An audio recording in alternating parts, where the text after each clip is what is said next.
നമസ്കാരം. The path is A goal എന്ന discussion സീരീസിൻ്റെ അടുത്ത സെഷനിലേക്ക് വീണ്ടും ഏവർക്കും സ്വാഗതം. നമുക്ക് ആദ്യം മെഡിറ്റേഷൻ ചെയ്യാം. കണ്ണുകൾ അടച്ച് ശാന്തമായിരിക്കൂ. ഭൂമി മാതാവിനോടും സർവചരാചരങ്ങളോടും അന്തരീക്ഷത്തോടും കൃതജ്ഞത രേഖപ്പെടുത്തൂ.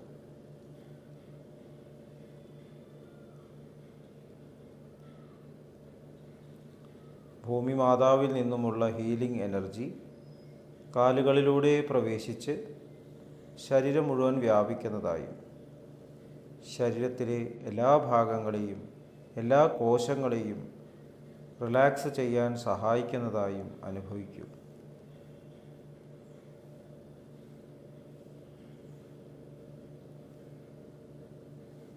ഇപ്പോൾ ശരീരം പൂർണ്ണമായും റിലാക്സ്ഡായി. ഈ റിലാക്സേഷൻ ഹൃദയത്തിൽ അനുഭവിക്കൂ. ശ്വാസം ദീർഘമായി ഉള്ളിലേക്കെടുക്കൂ. ഹൃദയത്തിൽ സ്നേഹം നിറയുന്നതായി അനുഭവിക്കൂ. ശ്വാസം പുറത്തേക്ക് വിടുമ്പോൾ സ്നേഹം പ്രപഞ്ചം മുഴുവൻ വ്യാപിക്കുന്നതായും അനുഭവിക്കൂ. ഹൃദയത്തിൽ കുടികൊള്ളുന്ന സ്നേഹത്തിൻ്റെ സ്രോതസ്സിൽ നിന്നും ഉദ്ഭവിക്കുന്ന ദിവ്യപ്രകാശം മനസ്സിനെ ആകർഷിക്കുന്നതായി അനുഭവിക്കൂ. ആ ദിവ്യപ്രകാശത്തിൽ ധ്യാനം ആരംഭിക്കൂ.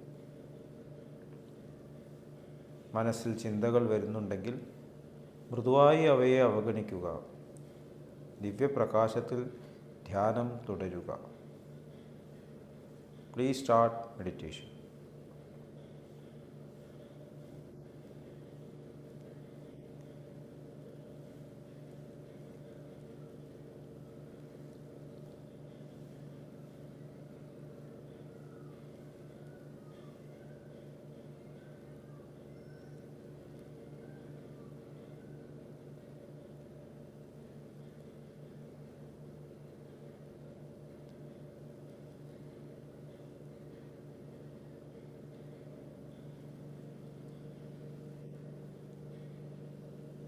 ഓക്കെ, ആ കണ്ടീഷൻ ഹൃദയത്തിൽ നിലനിർത്തി പതുക്കെ കണ്ണുകൾ തുറക്കൂ.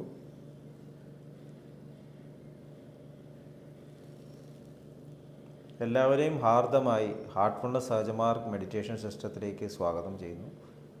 എങ്ങനെ ജോയിൻ ചെയ്യാം എന്നതിൻ്റെ വിശദ വിവരങ്ങൾ ഡിസ്ക്രിപ്ഷൻ ബോക്സിൽ കൊടുത്തിട്ടുണ്ട്.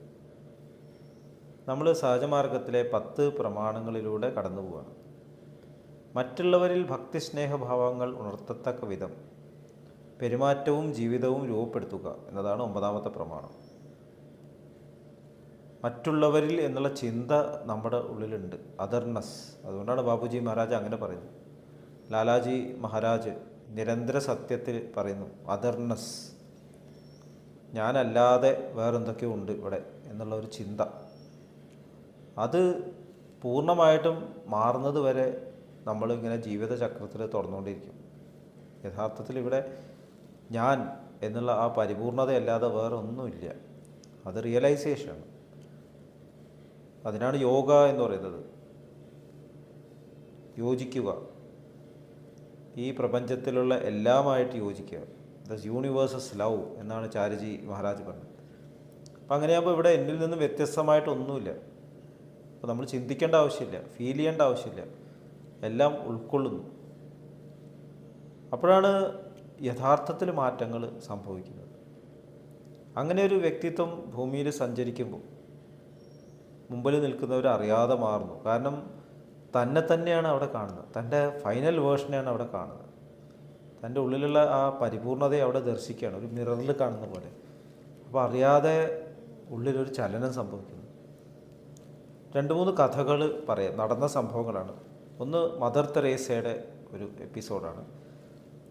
Mother Teresa Missionaries of Charity എന്നുള്ള ഓർഗനൈസേഷൻ തുടങ്ങിയപ്പോൾ ഡൊണേഷൻസിന് വേണ്ടി, കോൺട്രിബ്യൂഷൻസിന് വേണ്ടി പലരെയും സമീപിച്ചു. അപ്പോൾ അതിൻ്റെ കൂട്ടത്തിൽ ഒരു പണക്കാരനായിട്ടുള്ള ഒരു വ്യക്തിയെ സമീപിച്ചു. അദ്ദേഹം ബ്രെഡ് ഉണ്ടാക്കുന്ന ഫാക്ടറിയുടെ ഉടമസ്ഥനാണ്.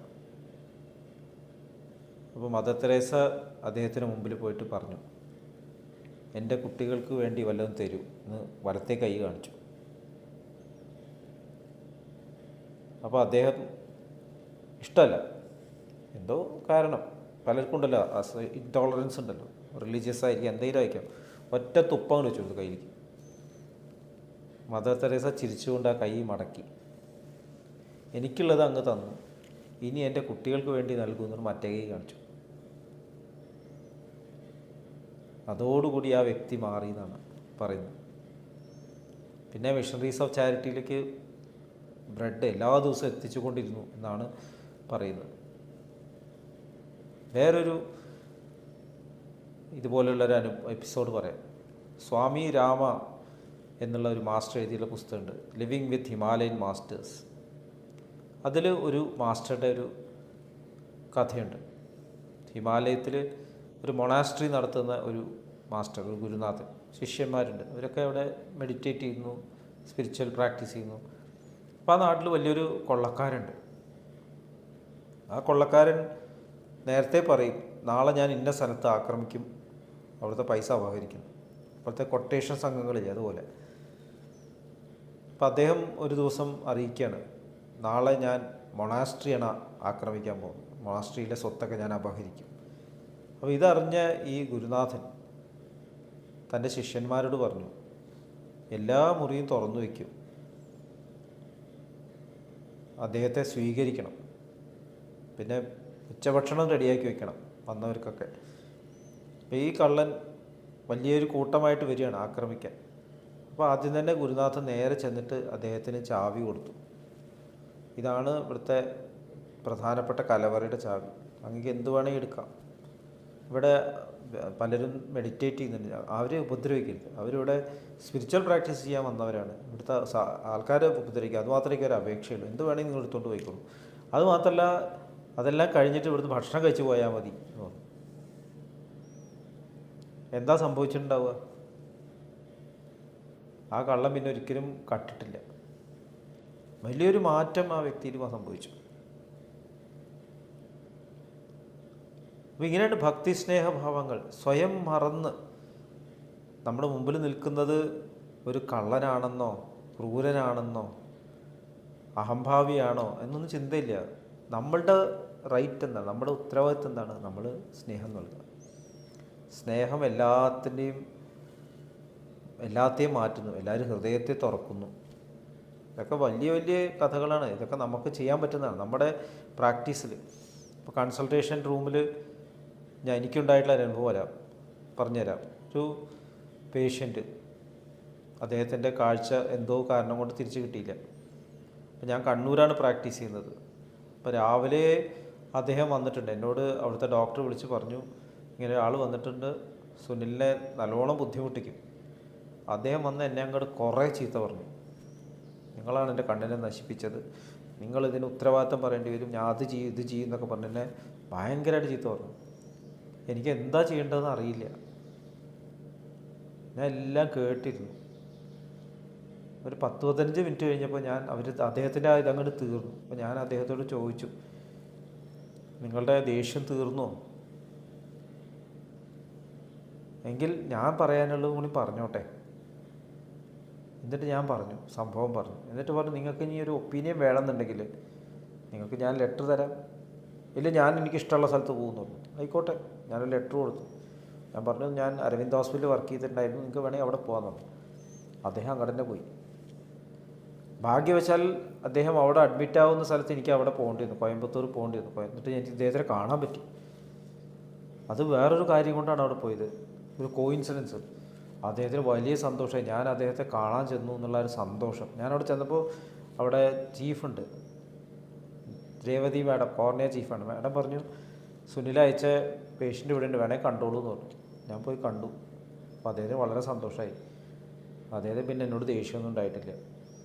അപ്പോൾ നമ്മുടെ ഉള്ളിലൊരു തരി പോലും ദേഷ്യമില്ലാതെ, കാരണം എന്തോ കാരണം കൊണ്ട് നമ്മളായി ഉത്തരവാദിയായി. ഇപ്പോൾ എന്ത് ചെയ്യാൻ പറ്റും? നമ്മളത് സ്വീകരിക്കുക. നമുക്ക് നൽകാനുള്ളത് സ്നേഹമാണ്. ബാക്കി എല്ലാത്തിനും അതിൻ്റെ അവസാനമുണ്ട്.